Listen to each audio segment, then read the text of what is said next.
तारक मेहता का उल्टा चश्मा एपिसोड नंबर 3877 तारीख 15 सितंबर। जेठालाल मेहता साहब के यहाँ पे पहुंच जाते हैं और बैठ के सभी गपशप करते हैं। तो जेठालाल पूछते हैं अब्दुल से, अरे अब्दुल कितना देर और बता। जेठा भाई कहते हैं आज तो दुकान में बहुत थक गया हूँ यार। सोडी कहता है कि और कितनी देर अब्दुल। अब्दुल कहता है बस हो गया, आ रहा हूँ लेके। अब्दुल सबको सोडा देता है और सभी सोडा पी के खुश हो जाते हैं। और जेठा भाई कहते हैं कि वाह अब्दुल वाह, तेरे हाथ में जादू है, मजा आ गया तेरे हाथ का सोडा पी के। और सभी सोडा पी के निकल जाते हैं। जेठा भाई वापस आते हैं और मेहता साहब से कहते हैं कि जरा मेरे घर की चाबी दीजिए ना। मेहता साहब कहते हैं कि चाचा जी तो घर पे ही होंगे ना। जेठा भाई कहते हैं नहीं अभी देर हो गई है ज्यादा, तो अभी सो गए होंगे, तो फिर कहाँ उनको उठाऊं बीच में। जेठा भाई अब्दुल और मेहता साहब को गुड नाइट बोल के निकल के अपने घर पे आ जाते हैं। जेठालाल अपने घर की सीढ़ियाँ चढ़ते हैं तो ऊपर चढ़ने के बाद में उनको अपने घर का दरवाजा खुला दिखता है। वो एकदम चिंता में हो जाते हैं कि मेरा घर का दरवाजा खुला कैसे है। भाग के अंदर आते हैं तो देखते हैं बापूजी सोफे पे सोए हुए हैं। जेठा भाई बापूजी को सोफा सेट पे सोए हुए देखता है तो कहते हैं कि बापूजी ज्यादा थक गए लगते हैं। फिर ये सोचते हैं कि वो तो रिटायर है, उनको कैसे थकान चढ़ेगी। फिर ये सोचते हैं कि शायद हो सकता है कि उम्र के हिसाब से उनको ये थकान आई हो। जेठा भाई मन ही मन में सोचते हैं और कहते हैं कि बापूजी को उठाऊं कि नहीं उठाऊं कि क्या करूं। फिर सोचते हैं कि हाँ ठीक है, मैं इनको उठा के मतलब गोद में लेके उनके अपने बिस्तर पे मैं सुला देता हूँ। जेठा भाई बापूजी को जैसे ही गोद में उठाने जाते हैं तो बापूजी घबरा जाते हैं और चिल्ला के बोलते हैं कौन है कौन करके उठ जाते हैं। जेठा भाई कहते हैं मैं हूँ बापूजी, मैं हूँ। बापूजी गुस्से में जेठा भाई को कहते हैं कि क्या मुझे इस तरह उठा के कहाँ लेके जा रहा था, वृद्धाश्रम में। जेठा भाई कहते हैं और क्या बोल रहे हैं बापूजी आप। चंपक चाचा कहते हैं तो फिर मेरे को उठा के कहाँ लेके जा रहा था। जेठा भाई कहते हैं मैं आपको अपने आपके बिस्तर पे सुलाने जा रहा था। चंपक चाचा कहते हैं क्या तो मुझे चलना नहीं आता कि क्या मैं खुद नहीं जा सकता था। जेठा भाई कहते हैं नहीं आप जा सकते थे, लेकिन मैं इसलिए आपको उठा रहा था कि कहीं आपकी नींद खराब नहीं हो जाए, इसीलिए मैं आपको धीरे से उठा के आपको बिस्तर पे रख देता। चाचा जी कहते हैं क्या रख देता। जेठा भाई कहते हैं नहीं आपको सुला देता। जेठा भाई कहते हैं कि बापूजी लगता है आप बहुत थक गए लगते हो। चंपक चाचा कहते हैं क्यों, मेरे पास कुछ काम धंधा है जो मैं थक जाऊंगा। जेठा भाई कहते हैं नहीं है क्योंकि आप सोफे पे सोए थे इसके लिए। चंपक चाचा कहते हैं कि वो तेरी राह देखते देखते मैं सो गया था यहाँ पे। चंपक चाचा कहते हैं आज तुझे देर क्यों हो गई। जेठा भाई कहते हैं कि आज दुकान पे बहुत काम था इसीलिए थोड़ा थक गया और देर भी हो गई। तो चंपक चाचा कहते हैं तो मुझे फोन नहीं कर सकता था। चंपक चाचा कहते हैं जा अभी जाके खाना खा ले। तभी जेठा भाई को डकार आती है। चंपक चाचा कहते हैं क्यों बाहर से खाना खा के आए। तो जेठा भाई कहते हैं नहीं मैंने अभी वो सोडा पी इसलिए वो सोडा की डकार। चाचा जी कहते हैं कि बिना खाना खाए तूने सोडा पी लिया, इतनी कितनी तेरे को हड़बड़ी होती है सोडा पीने की, सोडाडो कहीं नहीं हो। जेठा भाई कहते हैं बात एक्चुअली ये थी कि वहाँ पे बारिश के कारण अब्दुल के यहाँ पे बैठने की जगह नहीं थी, इसलिए मेहता साहब ने कहा कि आप अपने घर पे सोडा पार्टी रखी है, इसीलिए मैं वहीं पे चला गया। पहले तो वहाँ पे बैठे बैठे गपशप करते करते सोडा पीवा ही गयो, मतलब सोडा पी लिया। चाचा जी कहते हैं कि तुझे इतना कितना गप मारने का शौक है, एक दिन बिना गप मारे नहीं रह सकता था, गप पाड़ियो कहीं नो।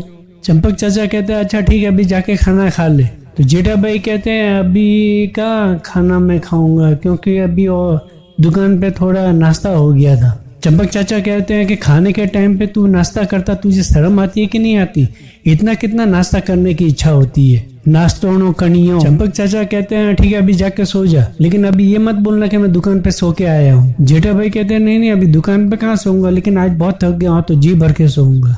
चंपक चाचा कहते हैं कि थक गया मतलब क्या, दुकान पे काम करने जाता तो थकेगा तो सही ना, काम है तभी तो थक रहा है ना। अरे दुनिया में कई लोग हैं जिसके पास काम नहीं है लेकिन उनको काम करना है, थकना है, लेकिन उनके पास काम नहीं है। और अभी अपना टप्पू भी तैयार हो रहा है, जैसे जैसे वो तैयार हो जाएगा तो तेरे दुकान में भी वो मदद करेगा। जेठा भाई कहते हैं कि टप्पू अभी क्या वो मेरी मदद करेगा। तो चंपक चाचा कहते हैं तो क्या समझता है टप्पू को, वो रोज रात को अंदर रूम में बैठ के कुछ न कुछ पढ़ता रहता है, बिजनेस के बारे में, व्यापार के बारे में।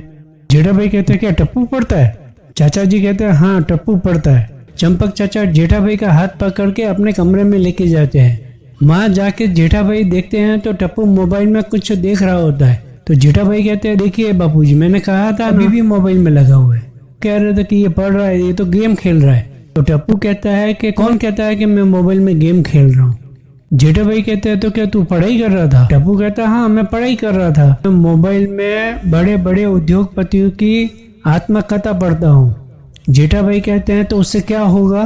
टप्पू कहता है मैं ये पढ़ता हूँ कि उन लोगों ने कैसे छोटे व्यापारी अपनी जिंदगी में तकलीफ झेलते हुए विकट परिस्थिति में तकलीफ उठा के और बड़े से बड़े उद्योगपति बने। जेठा भाई सुन के खुश हो जाते हैं और फिर जेठा भाई चाचा जी और टप्पू को गुड नाइट बोल के चले जाते हैं अपने कमरे में सोने के लिए। दूसरे दिन सुबह सुबह जेठालाल अपने घर से नीचे उतरते हैं तो सामने भिड़े भाई नजर आते हैं। दोनों मिलते हैं और गुड मॉर्निंग बोलते हैं। जेठा भाई कहते हैं कि तू सुबह सुबह जो सुविचार लिखता है ना, बहुत पुण्य का काम करता है। ऐसे कहूँ तो एक तरह से तुम साइकिट्रिंस का काम करता है। भिड़े भाई कहते हैं साइकिट्री ये क्या होता है? जेठा भाई कहते हैं वो होते हैं ना, वो क्या कहते हैं, वो मनोचिकित्सक। भिड़े भाई कहते हैं मनोचिकित्सक। जेठा भाई कहते हैं वो जिनको जिंदगी में बहुत सारा टेंशन होता है वो उनके पास जाते हैं तो वो सलाह तब देते हैं जब वो पैसा लेते हैं। लेकिन तुम तो बिना पैसा लिए यहाँ पे सबको टेंशन फ्री करते हो, चिंता मुक्त करते हो। तुम्हारा सुविचार पढ़ के तो लोगों को में मार्गदर्शन मिलता है। जेठा भाई कहते हैं भिड़े भाई से कि भिड़े ये बता कि तूने अब तक तुम हजारों सुविचार लिख लिए होंगे। भिड़े भाई कहते हैं हाँ। तो जेठा भाई कहते हैं तो एक काम करना, तू अपनी किताब क्यों नहीं छपा लेता? भिड़े भाई ये सुन के खुश हो जाते हैं, बोले आइडिया तो अच्छा है, मन ही मन सोचते हैं। जेठा भाई कहते हैं कि भिड़े के सुविचार। भिड़े भाई खुश हो जाते हैं, भिड़े के सुविचार। जेठा भाई कहते हैं एक तरह से तुम्हारा समाज सेवा भी हो जाएगा और 2 पैसे भी मिल जाएंगे। इतना बोल के जेठा भाई कहते हैं अच्छा चलो ठीक है मैं चलता हूँ दुकान पे। भिड़े भाई कहते हैं अरे आज का सुविचार नहीं पढ़ना है? जेठा भाई कहते हैं वो गलती हो, चलो सुविचार पढ़ लेता हूँ। जेठा भाई और भिड़े भाई दोनों साथ में चल के आते हैं ब्लैक बोर्ड के पास में, लेकिन उससे पहले जेठा भाई देखते हैं बबीता जी की बालकनी में। भिड़े भाई कहते हैं कि इंसान को कभी ऊपर देख के नहीं, हमेशा नीचे देख के चलना चाहिए। जेठा भाई कहते हैं अरे अभी तू क्या बोला? भिड़े भाई बोला सुविचार, आज का सुविचार है ये। भिड़े भाई वापस दोहराते हैं कि इंसान को कभी भी ऊपर देख के नहीं, नीचे देख के चलना चाहिए। तो जेठा भाई कहते हैं कि हमने कोई गलत काम थोड़ी किया जो हम सर झुका के चलेंगे, नीचे मुंह करके चलेंगे। भिड़े भाई कहते हैं इसका मतलब होता है कि इंसान को जमीन पे रहना चाहिए, घमंड नहीं करना चाहिए, विनम्र रहना चाहिए। जेठा भाई कहते हैं कि विनम्र रहने के लिए नीचे क्यों देख के चलना जरूरी है, ऊपर दाएं बाएं कहीं भी देख सकता है। अभी मेहता साहब वहाँ पे आते हैं और कहते हैं भिड़े आज तुमने सुविचार नहीं लिखा। तो जेठा भाई कहते हैं अरे आज के सुविचार में इसके कोई भी दम नहीं है, कुछ भी। भिड़े भाई कहते हैं कि तुम्हें नहीं समझ में आया तो ये कैसा भी हो गया। जेठा भाई कहते हैं अच्छा ठीक है मेहता साहब को सुनाओ तब मालूम पड़ेगा। मेहता साहब कहते हैं कि हाँ सुविचार अच्छा तो मैं भी मान लूंगा। भिड़े भाई जाते हैं ब्लैक बोर्ड के पास में और वहाँ पे सुविचार लिखते हैं। लिखने के बाद में भिड़े भाई वापस कहते हैं कि इंसान को ऊपर नहीं हमेशा नीचे देख के चलना चाहिए। जेठा भाई कहते हैं देखो कितना बेकार लिखा है सुविचार। तभी अब्दुल वहाँ पे आता और जेठा भाई को आइडिया सोचता है कि ठीक है मैं अभी तुझे सिद्ध करके बताता हूँ। ऐसा कह के अब्दुल को कहते हैं थोड़ा इधर आना काम है। भिड़े भाई कहते हैं कि छोड़ो तुम्हें समझाना ही बेकार है, पत्थर पे कितना भी पानी डालो कोई फर्क नहीं पड़ता। जेठा भाई धीरे आवाज में कहते हैं तुम्हारे सिर पे डालने जैसा। तभी भिड़े भाई कहते हैं कि चाचा जी के सर के जैसा। तो जेठा भाई एकदम भड़क जाते हैं और बापूजी के साथ नहीं है, बापूजी के साथ मजाक नहीं। और ये वीडियो होता है यहीं पे खत्म। अपडेट रहने के लिए मेरे इस चैनल को लाइक करें, शेयर करें और यदि आप नए हैं तो सब्सक्राइब करें और बेल आइकॉन बटन को क्लिक करें और पाए सबसे पहले नोटिफिकेशन। धन्यवाद।